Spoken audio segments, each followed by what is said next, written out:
राधे राधे दोस्तों, आज हम शिव पुराण का पाठ शुरू करते हैं। शुरू करने से पहले मेरी आप सबसे विनती है कि मेरे चैनल को सब्सक्राइब, लाइक और शेयर करना ना भूलें, ताकि हम आपके लिए अच्छी अच्छी कथाएं और पुराणे ला सकें। ओम नमः शिवाय। चलो आइए शुरू करते हैं। राधे राधे दोस्तों, आपका फिर से स्वागत है मेरे YouTube चैनल राधे श्याम में। आज हम आपको त्र्यंबकम ज्योतिर्लिंग के प्रसंग में महर्षि गौतम के द्वारा किए गए परोपकार की कथा, उनका तप के प्रभाव से अक्षय जल प्राप्त करके ऋषियों की अनावृष्टि के कारण से कष्ट से रक्षा करना, ऋषियों का छल पूर्वक उन्हें गो हत्या में फंसाकर आश्रम से निकलना और शुद्धि का उपाय बताना। सूत जी कहते हैं, मुनिवरों सुनो, मैंने सदगुरु व्यास जी के मुख से जैसी सुनी है उसी रूप में एक पाप नाशक कथा तुम्हें सुना रहा हूँ। पूर्व काल की बात है। गौतम नाम से विख्यात एक श्रेष्ठ ऋषि रहते थे, जिनकी परम धार्मिक पत्नी का नाम अहिल्या था। दक्षिण दिशा में जो ब्रह्मगिरी है, वही उन्होंने 10,000 वर्ष तक तपस्या की थी। उत्तम व्रत की पालन करने वाले महर्षियों एक समय वहां 100 वर्ष तक बड़ा भयंकर आवरण हो गया था। सब लोग महान दुखों में पड़ गए थे। इस भूतल पर कहीं गीला पत्ता भी नहीं दिखाई देता था। फिर जीवों का आधारभूत जल कहाँ से दृष्टिगोचर होता। उस समय मनुष्य, पशु पक्षी और मगर सब वहां से 10 दिशाओं को चले गए। तब गौतम ऋषि ने 6 महीने तक तप करके वरुण को प्रसन्न किया। वरुण ने प्रकट होकर वर मांगने को कहा। महर्षि ने वृष्टि के लिए प्रार्थना की। वरुण ने कहा, देवताओं के विधान के विरुद्ध वृष्टि न करके मैं तुम्हारी इच्छा के अनुसार तुम्हें सदा अक्षय रहने का जल देता हूँ।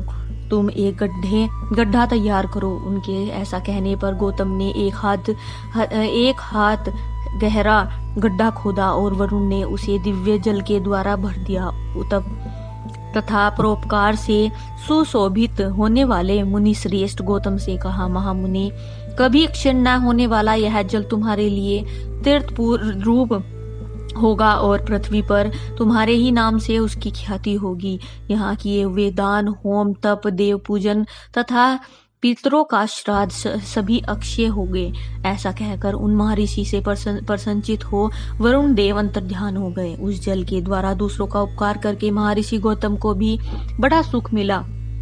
महात्मा पुरुषों का आश्रय मनुष्यों के लिए महत्व की प्राप्ति करने वाला होता है। महान पुरुष ही महात्मा के उस स्वरूप को देखते हैं और समझते हैं। दूसरे अधम मनुष्य नहीं। मनुष्य जैसा पुरुष का सेवन करता है वैसा ही फल पाता है। महान पुरुष की सेवा से महत्ता मिलती है और शूद्र की सेवा से शुद्रता। उत्तम पुरुषों का यह स्वभाव ही है कि वे दूसरों के दुख को नहीं सहन कर पाते। अपने को दुख प्राप्त हो जाए इसे भी स्वीकार कर लेते हैं, किंतु दूसरों के दुख का निवारण ही करते हैं। दयालु, अभिमान शून्य, उपकारी और जितेंद्रिय, ये पुण्य के 4 खंबे हैं जिनके आधार पर यह पृथ्वी टिकी हुई है। तदंतर गौतम जी वहां उस परम दुर्लभ जल को पाकर विधि पूर्वक नित्य नैमित्तिक कर्म करने लगे। उन मुनीश्वरों ने महानित्य होम की सिद्धि के लिए धान, जौ और अनेक प्रकार के निवार बुआ दिए। तरह तरह के धान्य, भांति भांति के वृक्ष और अनेक प्रकार के फूल महा लहा उठे। यह समाचार सुनकर वहां दूसरे सहस्त्रों ऋषि मुनि, पशु पक्षी और बहुत संख्यक जीव जाकर रहने लगे। वह वन इस भूमंडल में बड़ा सुंदर हो गया। उस अक्षय जल के संयोग से अनावृष्टित हुए वहां के लिए दुखदायिनी नहीं रह गई। उस वन में अनेक शुभ कर्म परायण ऋषि अपने शिष्य, भार्या और पुत्र आदि के साथ वास करने लगे। उन्होंने कालक्षेप करने के लिए वहां धान बुआ दिया। गौतम जी के प्रभाव से उस वन में सब और आनंद छा गया। एक बार वहां गौतम के आश्रम में जाकर बसे हुए ऋषियों की स्त्रियां जल के प्रसंग में लेकर अहिल्या पर नाराज हो गई। उन्होंने अपने पतियों को उकसाया। उन लोगों ने गौतम का अनिष्ट करने के लिए गणेश जी की आराधना की। भक्ति पराधीन गणेश जी ने प्रकट होकर वंग मारने के लिए कहा। तब ये बोले, भगवान यदि आप हमें वर देना चाहते हैं तो ऐसा कोई उपाय बताए कीजिए जिससे समस्त ऋषि डांट फटकार कर गौतम को आश्रम से बाहर निकाल दे।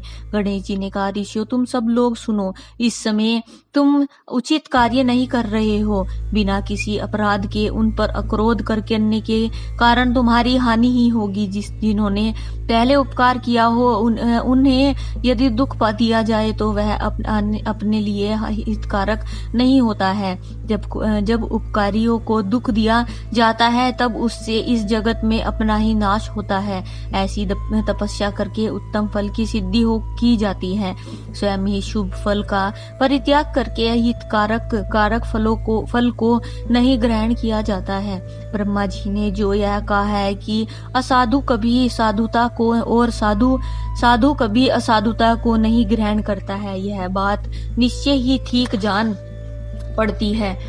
पहले उपवास के कारण जब तुम लोगों को दुख भोगना पड़ता था तब महर्षि गौतम ने जल की व्यवस्था करके तुम्हें सुख दिया, परंतु इस समय तुम सब लोग उन्हें दुख दे रहे हो। संसार में ऐसा कार्य करना कदापि उचित नहीं है। इस बात पर तुम सब लोग सर्वथा विचार कर लो। स्त्रियों की शक्ति से मोहित हुए तुम लोग यदि मेरी बात नहीं मानोगे तो तुम्हारा यह बर्ताव गौतम के लिए अत्यंत हानिकारक ही होगा, इसमें संशय नहीं है।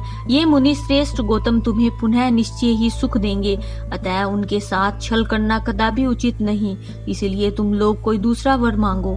सूत जी कहते हैं, ब्राह्मणों महात्मा गणेश जी ने ऋषियों से जो यह बात कही वह यद्यपि उनके लिए हितकर थी तो भी उन्होंने इसे नहीं स्वीकार किया। तब भक्तों के अधीन होने के कारण उन शिव कुमार ने कहा, तुम लोगों ने जिस वस्तु के लिए प्रार्थना की है उसे मैं अवश्य करूंगा। पीछे जो होनहार होगी वह होकर ही रहेगी। ऐसा कहकर वे अंतर्ध्यान हो गए। मुनीश्वरों के उनके बाद उन दृष्टि ऋषियों के प्रभाव से तथा उन्हें प्राप्त हुए वर के कारण जो घटना घटी हुई उसे सुनो। वहां गौतम के खेत में जो धान और जौ थे उनके पास गणेश जी एक दुर्लभ गाय बनकर दिए हुआ वर के कारण वह गो कांपती हुई वहां जाकर धान और जौ चढ़ने लगी। इसी समय देववश गौतम जी वहां आ गए। वे दयालु ठहरे, इसलिए मुट्ठी भर तिन के लिए लेकर उन्हीं से उस गो को हटाने लगे। उन तिनकों का स्पर्श होते ही वह गो पृथ्वी पर गिर पड़ी और ऋषियों के देखते ही देखते उसे एक क्षण मर गई। आज की कथा में समाप्त करते हैं। आगे की कथा आपको कल सुनाएंगे। ओम नमः शिवाय। अगर आपको मेरी वीडियो अच्छी लगी तो बेल आइकन दबाना ना भूलें ताकि आपको मेरे आने वाली वीडियोस का नोटिफिकेशन मिलता रहे। धन्यवाद। ओम नमः शिवाय।